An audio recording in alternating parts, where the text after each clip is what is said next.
তুরস্কে ফিলিস্তিনে যাওয়ার সুযোগ করে দেন।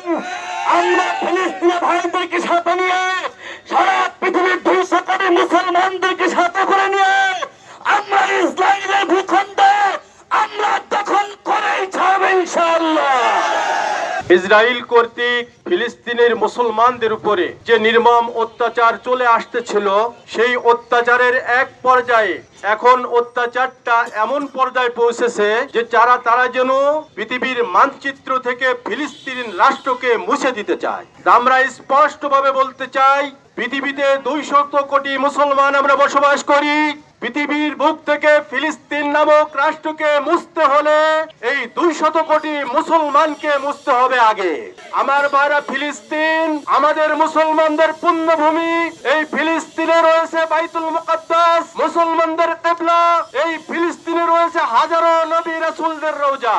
এই ফিলিস্তিন মুসলমানদের সঙ্গে ওতপ্রোতভাবে জড়িত একটা জায়গার নাম। অতএব এই ফিলিস্তিন নিয়ে এইভাবে সিনেমিনি খেলা এটা বিশ্বের মুসলমান মেনে নেবে না। বিশ্বের মুসলমানরা আজকে এটাকে যে কর্মসূচি পালন করছে, সেই কর্মসূচি হলো দুনিয়ার মুসলিম এক হও, লড়াই করো।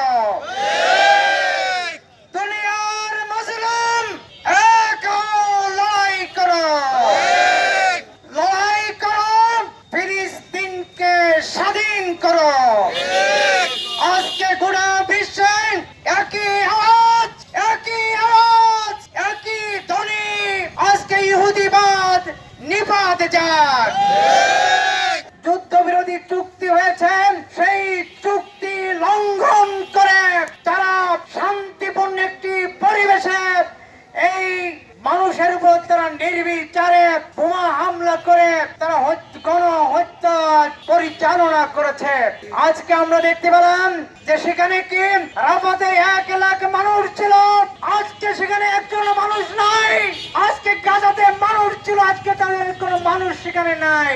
আজকে গোটা বিশ্ব অবাক হয়ে তাকিয়ে আছে। এর পরিণতি আমাদেরকে ভোগ করতে হবে।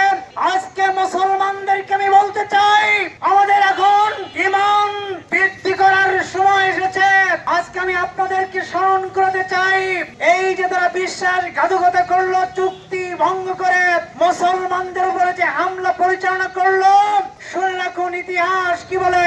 সেদিনে যেমন হুদাইবিয়ার প্রান্তরে যে মক্কার কাফেরদের সাথে যে চুক্তি হয়েছিল, সেই চুক্তি যখন মক্কার কাফেররা ভঙ্গ করলো, অল্প সময়ের ব্যবধানে মক্কা ইসলামের দ্বারা বিজয় হয়েছিল।